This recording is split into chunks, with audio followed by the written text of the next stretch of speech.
Se você precisasse escrever uma carta para alguém ou um e-mail para alguma pessoa, qual é a primeira informação que você precisa para poder começar a escrever essa carta ou esse e-mail? Provavelmente você precisa saber para quem que é essa carta, para quem que é esse e-mail, né? Imagina que você vai escrever algo para um amigo seu que você tem muita intimidade, você vai falar de uma maneira, porque você tem intimidade com ele, você conhece esse seu amigo muito bem, então você pode usar alguns termos, pode usar algumas informações devido à intimidade que você tem com ele. Porém, se você for escrever essa carta para o presidente de uma empresa ou para alguém que você não conhece direito, você vai usar uma outra linguagem, você vai se comportar de uma outra forma. Bom, você pode falar para mim, isso é óbvio, antes de eu escrever uma carta ou um e-mail, eu preciso saber para quem que eu vou escrever, para eu poder redigir, né, a redação do que eu vou escrever. Mas esse é um dos principais erros que eu percebo que as empresas cometem quando elas vão fazer um planejamento de marketing, quando elas vão fazer uma ação de marketing, porque elas não conseguem definir exatamente o público que elas vão trabalhar e elas não conseguem se comunicar de maneira correta com esse público. Eu sou o Rafael Souza, da Universidade E-Commerce. Nessa aula eu vou falar para você como a definição exata de um público-alvo pode multiplicar os resultados que você tem na sua loja virtual, no seu e-commerce e no seu negócio. Bom, voltando naquele exemplo que eu dei no início da aula sobre a carta ou sobre o e-mail, imagina que você vá escrever a carta sem saber para quem vai ler a sua carta, sem saber para quem você está escrevendo, né? E aí você vai ter que fazer um texto mais genérico, um texto que você, como você não sabe com quem você está falando, então se você estivesse falando com um amigo seu que você tem intimidade, você ia usar alguns termos, algumas palavras que provavelmente você não usaria se você estivesse se direcionando para o presidente de uma empresa ou para uma pessoa que você não conhece. Aí entra uma questão interessante. Se você estiver redigindo essa comunicação, né, essa carta do exemplo, e você não sabe que essa carta vai ser lida pelo seu amigo, você vai escrever ela de uma maneira mais neutra, né? De uma maneira que você não vai usar as informações de intimidade que você tem com ele, então você vai ser um pouco mais neutro. E aí, se esse seu amigo ler essa carta, ele não vai se conectar tanto sabendo que foi você que escreveu, porque ali é uma carta geral, que poderia ter sido escrita por qualquer pessoa, então não vai ver uma conexão dele que está lendo a carta com você. Ele pode até achar estranho, falar, pô, mas foi o Rafael que escreveu essa carta, ele não fala assim comigo, né? Não é dessa maneira que eu me comunico com ele. Tá muito formal um exemplo, né? E aí, assim, causa um estranhamento, no caso, com ele, e ele não vai se conectar com você. Da mesma forma, se você escrever uma carta muito íntima, cheia de, sei lá, de gíria ou de termos que são mais pessoais para o presidente da empresa, ele também vai achar estranho. Ele fala, pô, mas quem que é esse cara? Ele nem me conhece, por que ele tá falando assim?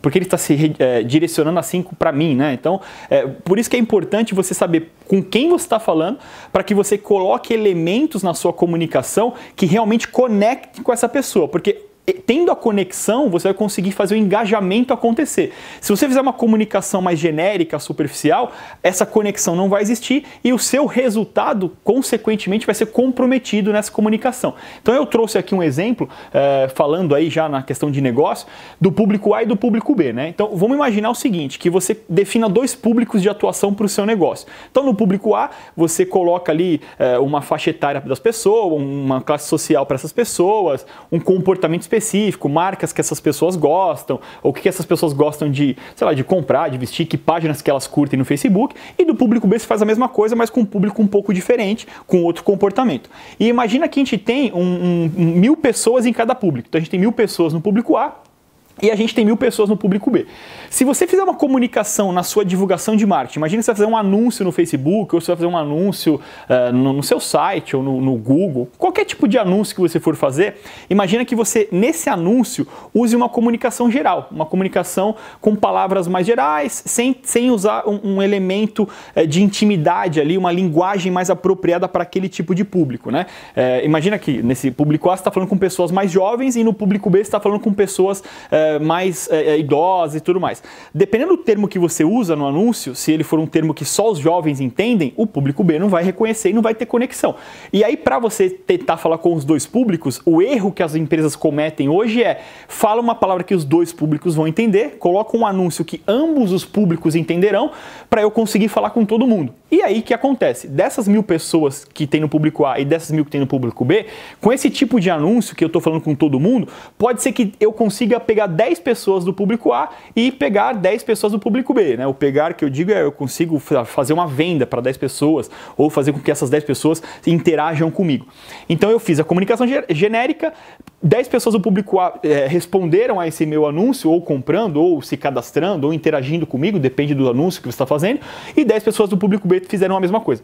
Porém, se eu me posiciono, falo, não, eu vou falar com o pessoal do público A, vou usar palavras, termos que engajem com o público A, que conectem com o público A. Então, se o público A for de pessoas mais jovens, eu posso usar, sei lá, gírias, termos que esse público vai entender de cara, a hora que ele lê aquilo, ele vai entender e ele vai se conectar com aquilo, ele vai gostar daquilo, porém o público B não vai nem entender e aí ele não vai engajar e você vai perder, entre aspas, esse público B.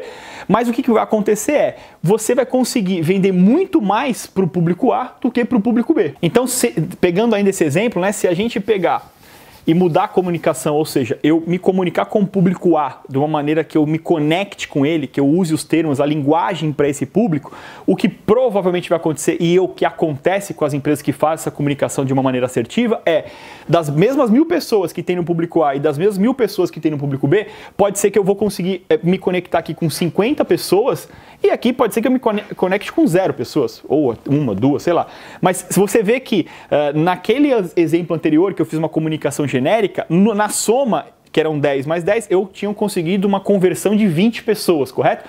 Com uma comunicação onde eu me posiciono, meio que assim, tá, eu vou descartar o público B, tá, o descartar é assim, uma maneira de eu falar que eu vou me posicionar para falar com o público A, eu vou usar uma comunicação direcionada para o público A, vou usar a linguagem que o público A se aproxime mais comigo, e aí automaticamente estou descartando o público B, pode ser que alguns do público B venham, mas eu não estou dando muito foco para esse público B, então eu vou me posicionar para falar com o público A, e aí nesse caso, como eu vou ter uma conexão muito mais próxima com o público A, a probabilidade, e é o que acontece, eu vou ter muito mais conversão com esse público A. Então, no final, você fazer uma matemática simples, no primeiro exemplo, fazendo uma comunicação genérica, eu converti 20, e agora, fazendo uma comunicação direcionada, posicionada, porém excluindo um público, eu consigo 50. E aonde que as empresas, as pequenas empresas, quem está começando, acaba ficando com receio? O receio é de excluir um público, porque quem está começando quer pegar todo mundo, né? Normalmente eu converso com pessoas que vão começar um negócio e falo, mas para quem você quer vender? Para todo mundo que quiser comprar de mim. Não, ok, isso é legal, mas se você na sua comunicação de marketing não se posicionar, você vai cair nesse problema de não se comunicar, de não engajar ninguém e aí as suas vendas vão ser comprometidas. E a hora que você engaja com o público, você consegue multiplicar suas vendas, mesmo que você está trabalhando só com metade do público, que aqui a gente está trabalhando só com o público A, por exemplo, né? Então assim, é importante que quando você for definir o planejamento de marketing da sua empresa, o planejamento estratégico onde você vai fazer as divulgações, os canais que você vai divulgar, como vai ser essa divulgação, você saber com quem você está falando e usar uma linguagem que esse público com quem você vai falar se conecte com você de verdade, porque dessa forma você vai conseguir multiplicar os resultados do seu negócio, beleza? Bom, espero que vocês tenham gostado dessa aula, valeu, até a próxima aula. Eu queria te fazer 2 convites, um deles para você se inscrever no nosso mini treinamento gratuito. Esse mini treinamento ensina o passo a passo para que você consiga montar a sua loja virtual de muito sucesso. Você vai aprender o passo a passo para escolher a plataforma adequada, o que você precisa estruturar no seu e-commerce para que você consiga realmente fazer as vendas e atingir o sucesso, quais são os custos envolvidos para que você consiga montar uma loja virtual e que essa loja virtual consiga acompanhar o crescimento do seu negócio e principalmente como fazer para divulgar sua loja virtual. Quais são os 3 pilares principais e fundamentais de qualquer estratégia de divulgação para que você atinja o sucesso. Fica o convite para você se inscrever nesse mini treinamento gratuito, tem o link aqui embaixo na descrição do vídeo. Se inscreva lá e já receba instantaneamente o login e a senha de acesso e comece agora mesmo as aulas. O segundo convite é para você se inscrever agora no nosso canal do YouTube e acompanhar as próximas aulas que saem toda segunda e quinta às 11h30 da manhã. São aulas novas e exclusivas para você que é assinante do nosso canal receber em primeira mão esses novos conteúdos, beleza? Valeu, até a próxima!